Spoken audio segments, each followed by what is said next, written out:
सानसेयारि खौरां नायनो मोजां मोनग्रा गासैबो रायजो राजा नोंथांमोनखौ गिबियावनो आंनि एसबी बड निउज चेनेलाव बरायग्रोनाय थाबाय। खुलुमबाय, आं सिबि रानि ब्रह्म।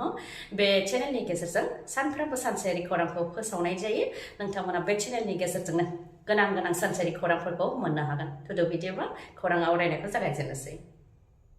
उत्तर प्रदेशनि प्रयागराजआव जानाय महाकुम्भ मेलायाव गुबुन मोनसे जाथाय। सुबुंफोरा ओरैबायदि होंगो दोंगो जाहैदों दि जेराव 300 किल'मिटारसिम गारि, मटर आरो सिबियारिफ्रा नांथानानै थानो गोनां जादों, अदेबानि 300 किल'मिटार जानथायसिम ट्राफिक, जाय बुहुमनि मादावनो देरसिन ट्राफिक बुङोब्लाबो गोरोन्थि जानाय नङा। प्रयागराजनि खाथि खाला लामाफोराव ट्राफिक जानायनि अनगायैबो खाथिनि रायजो मध्य प्रदेशनि लामा सामाफोरावबो गारि मटरनि होंगो दोंगो, जायखौ सामलायबाबो सामलायख' हायाखै ट्राफिक पुलिसा आरो सिबियारिफ्रा बबे जायगानिफ्राय फैदों जाहाथे बे जायगायावनो थांफिनो बेनि थाखायबो खावलायनायखौ नुनो मोननाय जादों। बेनि अनगायैबो प्रयागराजआव थानाय संगम रेलवे स्टेशनखौबो बन्द खालामनो थाखाय फोसावथ'बाय इउपि सरकारा। फैगौ 14 फेब्रुवारिसिम संगम रेलवे स्टेशनखौ बन्द फोसावदों। ओजोंहाय मध्य प्रदेश सरकाराबो साननै सानथामसो जाहाथे प्रयागराजआव थाङा बेनि थाखाय सिबियारिफोरखौ खावलायदों।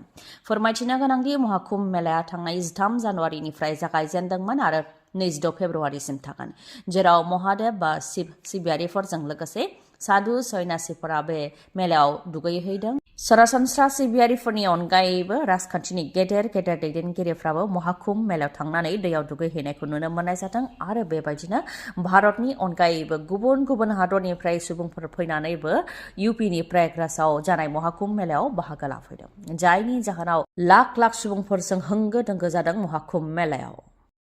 टेटकाम रिक्रुटमेन्ट आनजादनि फिथाइखौ थाबैनो फोसावनानै होनाय जासिगोन, बे खोथाखौ बुंथिदों आसामनि सोलोंथाइ बिफाननि मन्थ्रि डक्टर रनज पेगु बिथाङा। ग्रेजुवेट आरो पस्ट ग्रेजुवेटनि थाखाय आसाम स्टेट स्कुल एडुकेशन बर्डजों खुंजानाय टेटकाम रिक्रुटमेन्ट आनजादनि फिथाइखौ थाबैनो फोसावनाय जागोन होननानै फोरमायथिदों डक्टर रनज पेगुआ। जेसेबां पस्ट दं एसेबां बिजाथिफोरखौ पास खालामनाय जागोन। दा डकुमेन्टखौ नायबिजिरनाय जागासिनो दङ, जेराव गोबां नंखाय फोरमान बिलाइफोरखौबो हमनो हादों होननानै फोरमायथियो बिथाङा। बेनि अनगायैबो फरायसालिफोराव फोरोंथाय होनायखौ डिजिटाइजेसन खालामनायनि सायावबो बिबुंथि होयो बिथाङा बुंथिदों दि गिबियाव फोरोंगिरिफोरनो गं 52,000 टेब्लेट होनाय जादों, बेनि उनाव गं 5,000 टेब्लेट होनाय जादों आरो फैबाय थानाय समाव गासैबो फोरोंगिरिफोरनो टेब्लेट होनाय जागोन बा होनो नाजागोन होननानै बुंथियो बिथाङा। डिजिटाइजेसननि गेजेरजों फरायसाफोरखौ फोरोंथाय होनो थाखाय गिबियाव टेक्स्ट बुक बानायनो नांगोन। गुबुन रावनि बिजाबखौ टेक्स्ट बुकआव सोग्रोनो नांगोन। दासिम 19 रावनि मादाव 9 रावनि बिजाबखौ टेक्स्ट बुकआव सोनाय जाबाय। बेनि उनाव गासैबो जायोब्ला QR क'डनि गेजेरजों अडिअ' भिजुअलनि गेजेरजों लेसनखौ लिंक खालामनानै फरायसाफोरखौ फोरोंथाय होनो हागोन होननानै बुंथियो आसामनि सोलोंथाइ बिफाननि मन्थ्रि डक्टर रनज पेगु बिथाङा। गुबुन एक्सप्रेस आरो मेल ट्रेनफोरखौ क'क्राझारजों लोगोसे जोंनि ओनसोलफोरनि रेलवे स्टेशनफोराव लाखिनो थाखाय पार्लामेन्टआव दाबि दैखांदों एमपि रेनगोरा नार्जारि बिथाङा, जायनाखि क'क्राझाराव इउनिभार्सिटि, CIT, BTC सेक्रेटारियेट आरो सोरखारि मावख'फोर दङ।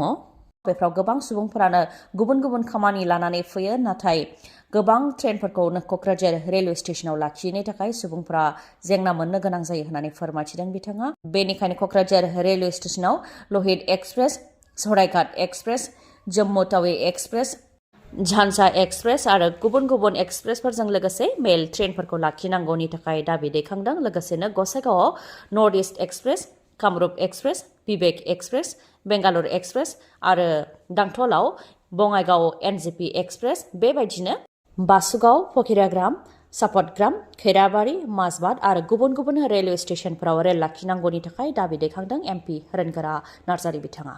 आरो बेफोरनि थाखाय गोलाव समनिफ्रायनो दाबि दैखांबोदों, नाथाय रेलवे बर्डनिफ्राय एप्रुभ मोननो हायाखै होननानै पार्लामेन्टआव बुंथियो एमपि रेनगोरा नार्जारिया।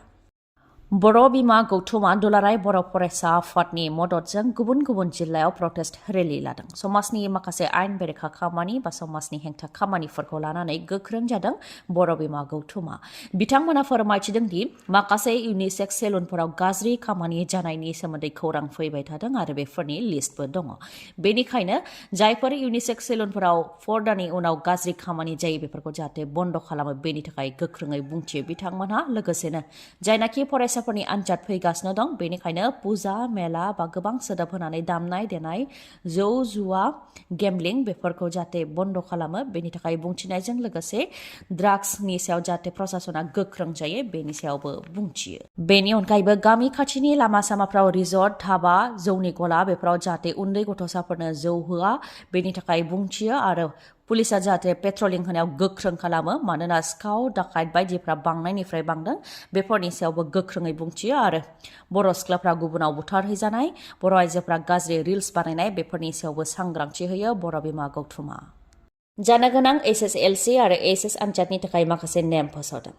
आनजाद मिरुनि सोरगिदिं 100 मिटारसिमाव जाहाथे गनायथि गैयै सुबुङा हाबा आरो ओरैनो होंगो दोंगो खालामा बेनि थाखाय फोसावदों।